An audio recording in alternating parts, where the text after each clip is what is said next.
Black Widow has a new release date and it's also headed to Disney+, and we actually have a 2021 schedule we can finally count on for Marvel Studios. BD here, and this is the third time in a year I've had to make a video like this, laying out all of the release dates from Marvel Studios, but this one feels like it's gonna be the last time I'll have to do it in 2021. Woo! The schedule has shifted and one movie is hitting Disney+, and it seems like we've hit the last content drought for a while. Let's take a look at the 2021 MCU schedule.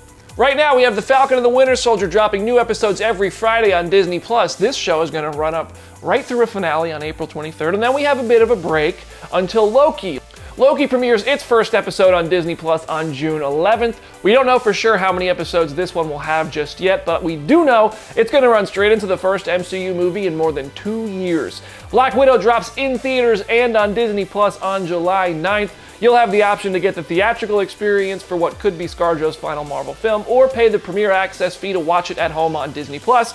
And you can double feature it with episode 5 of Loki, because if the schedule holds up as is, it will also release the same day as Black Widow. Ah, samesies! What If will be the next big summer series from Marvel, an animated show which brings a lot of the key cast members back to an alternate world voicing their MCU characters, where things are drastically different in a universe completely separate from what we see in live action.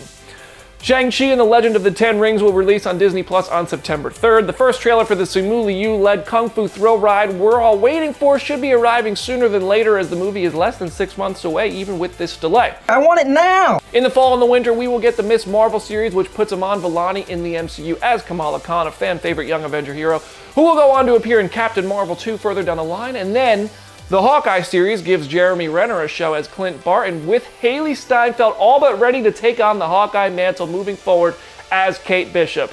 On November 5th, Eternals brings in a star-studded and diverse ensemble cast for a movie which is going to change the way we view the history of the MCU. And it's a movie about immortals who have been living for centuries in the movie world.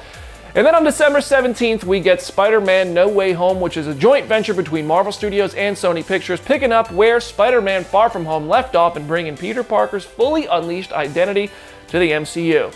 Venom Let There Be Carnage also drops this year, 2 weeks after ShangChi on September 17th, but all signs point to this one being independent of the MCU influences, as it is developed and delivered by Sony Pictures, and we're not sure how or if Tom Hardy's Eddie Brock is going to be a part of the Avengers world on the big screen, or if he's operating in his own separate canon as the first Venom movie seemed to.